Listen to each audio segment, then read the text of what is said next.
Hi! So today's video is all about the pros and cons of different types of animal feeds. So this is Oak Farm, and if it's your first time here, feel very welcome. So on this channel I share my experiences as a learning farmer, and if you enjoy farming and outside homestead activities, this is the place for you. I'd like to say a big welcome to our new subscribers. Our team is growing, so thank you so much and feel at home. And here is where we keep on learning from one another and keep growing in this journey of farming. My name is Florence Wambui Okech, and let's get right to the video. As a new farmer, I am always looking for what I call the ECP feed. That means one that has efficiency, convenience, and productivity. This kind of feed will be easy to obtain, easy to handle, and cause my animals to be healthy and productive, well productive when it comes to the kind of milk that they give. Because in this case, I have dairy goats. But these may seem as a fantasy to experienced farmers because those three words don't always go together. But my list is still being researched on. I'm still working on it to get the feeds that fit into that list: efficiency, convenience, and productivity, especially because I'm farming in a suburban setting, in an urban area, and so that matters a lot for me, also because I do it part-time. So in one of our last videos, I spilled out the beans on what we actually feed our animals from A to Z, what we have been feeding them on to give them the best nutrition and to give us quality milk. So if you haven't checked out that video, be sure to watch it, and I'll link it up here and below in the description box. As I promised in that video, today I'll go into detail about 4 of those feeds that we use here at our farm, and the good and bad side of using those feeds. And this should help a farmer, especially a learning farmer like me, to make more informed choices when choosing which kind of feed to whether produce or to purchase for your animals. Let's first of all talk about one of the go-to feeds for every farmer, especially in urban settings. Can you guess what that is? Hay. The pros are: 1. It is easy to acquire depending on where you're purchasing it from. In our case, we get it from animal feed suppliers, so that makes it quite easy to get. 2. It is convenient and easy to handle. That means it is easy to transport because it's light.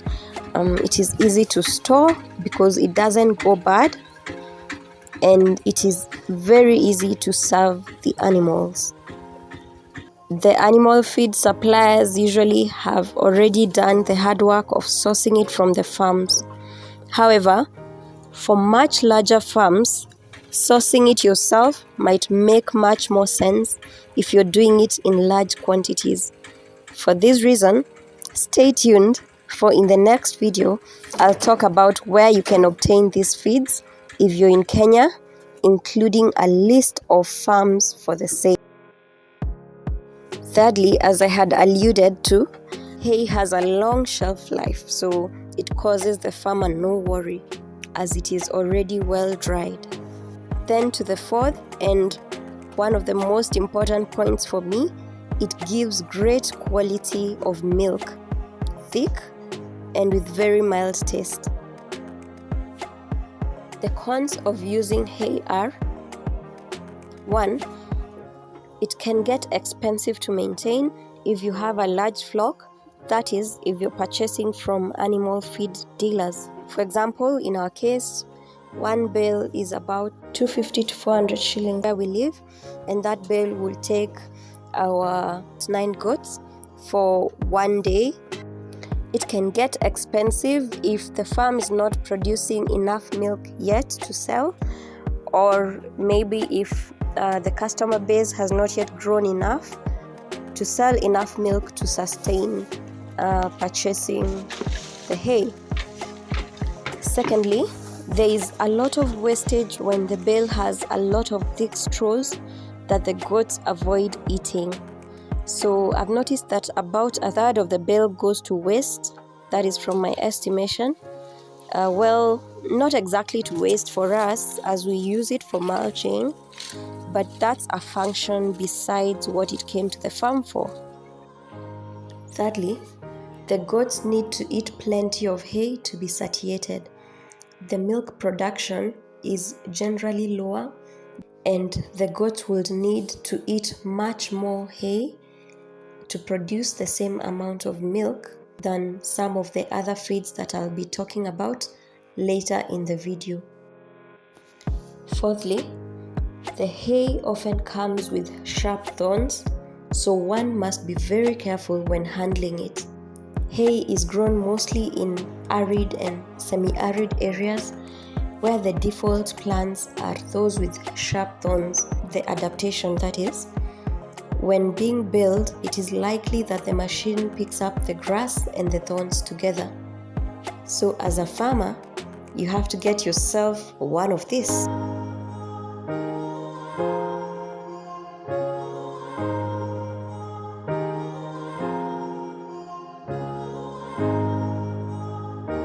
So one way we used to try and reduce the wastage from the hay was we used to have someone come and cut it using a panga.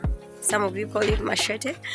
Yeah, so that's what we used to do, but with time we just found it costly, because paying a person to actually do that work, this will cost us half of the amount that we used to buy the hay, which really didn't make sense because it was just adding a bit of value, but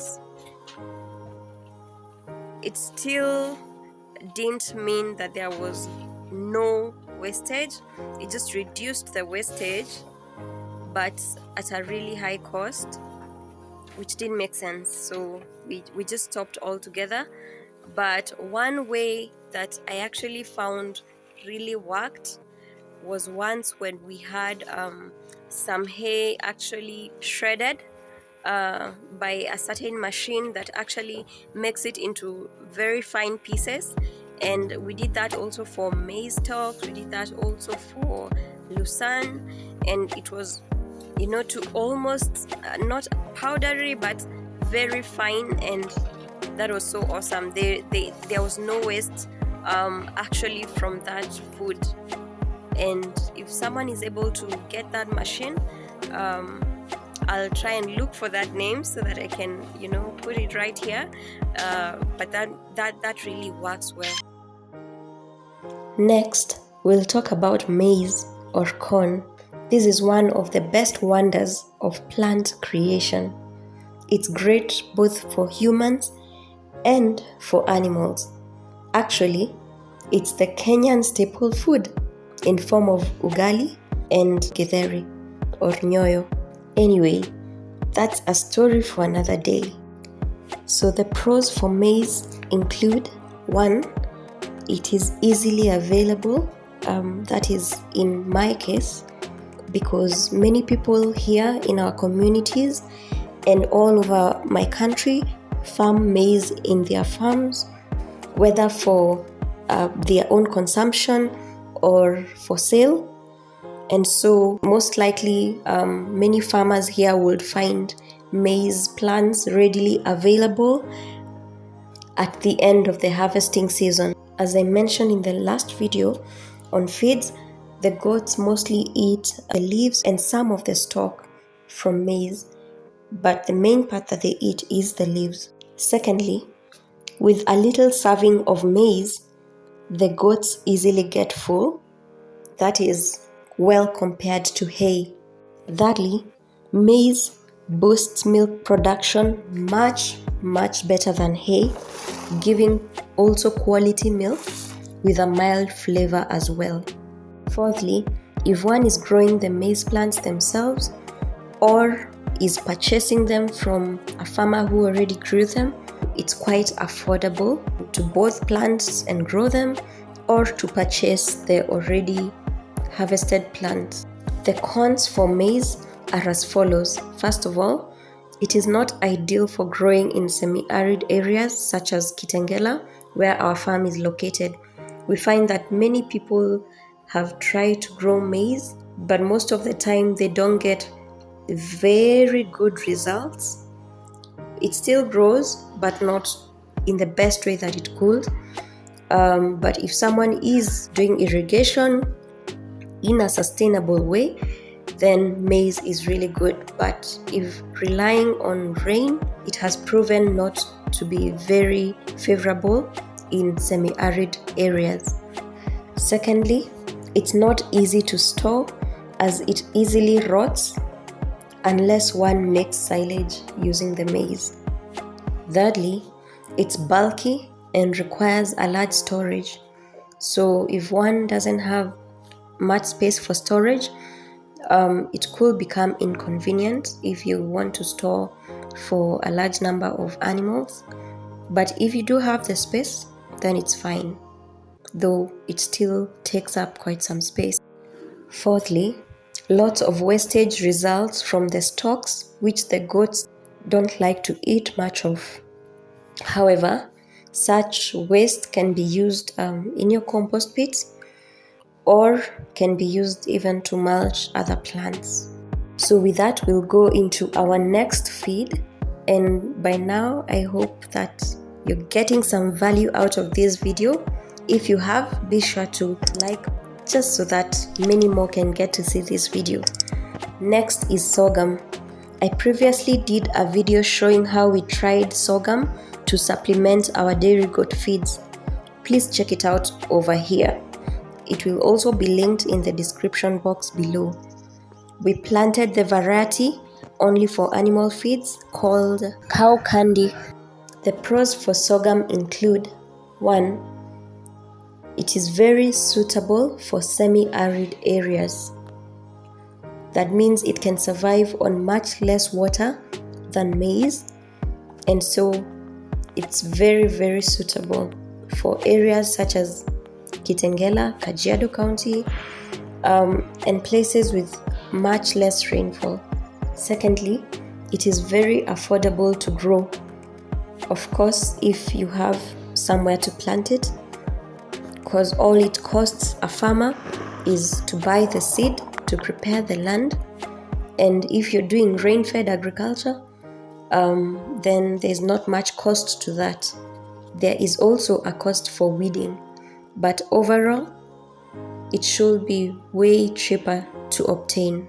Thirdly, the variety of sorghum that we used can be harvested multiple times. That means it can take the farmer less effort for more produce, and that is efficiency. The fourth pro is that it is less bulky than maize, so a bit easier to store.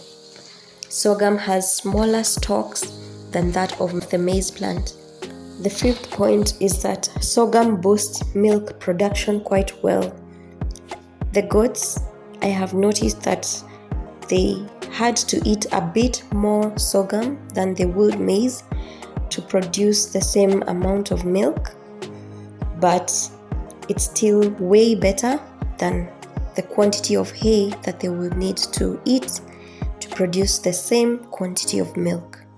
6 is that sorghum gives quality milk with a mild flavor, though a little less mild than the flavor that maize gives. 7, which is just an additional point, I found the sorghum quite resilient. It didn't require pesticides or fungicides, but grew well, very well organically. I don't know whether because this is a first time, but we'll get to see with subsequent times. I found 2 cons with sorghum. 1, it easily rots, so it's better stored in form of silage if one wants to harvest a lot of it at the same time. Number 2, it still generates some waste, that is from the stalks, because the goats still avoided eating the stalks too in plenty, but this can be used for composting or even for mulching in some cases. Finally, the last feed we are going to talk about today is Lucerne. This is one of the most favorite feeds for goats. It can be given in its unprocessed form as a fodder, harvested just that way, or it can be in the form of Lucerne pellets. The pros for Lucerne include: 1, it's a great source of protein and so a muscle builder for the animals. Secondly, Lucerne boosts milk production quite well. The pros for Lucerne pellets include: 1, they are quite easy to store as they are not bulky. Secondly, they are easy to serve and regulate quantity while serving. Thirdly, they have a longer shelf life and so are very easy and convenient to keep. The cons for Lucerne are: 1, Lucerne is not easily available. It does well in a few areas and so is not always available on demand. Secondly, unprocessed Lucerne, that is the fodder, is bulky and requires good space to store. Third, it very easily rots unless it is very well dried. One can sun dry it so that it can last longer. Fourthly, Lucerne affects the taste of the milk to have a stronger, goaty, bitter flavor. These may not be appreciated by some people. This is especially when one uses the fodder, even when it's sun-dried. To some extent, if it's not well dried, it does affect the taste of the milk. So there goes. That is a lot of what I have observed from the different feeds we have used over the last 1 year, from those 4 different feeds. So if there is any pro or con that I did not add that you have observed on your side, be sure to let us know there in the comment section. I always love to hear from you. I always love to hear your feedback.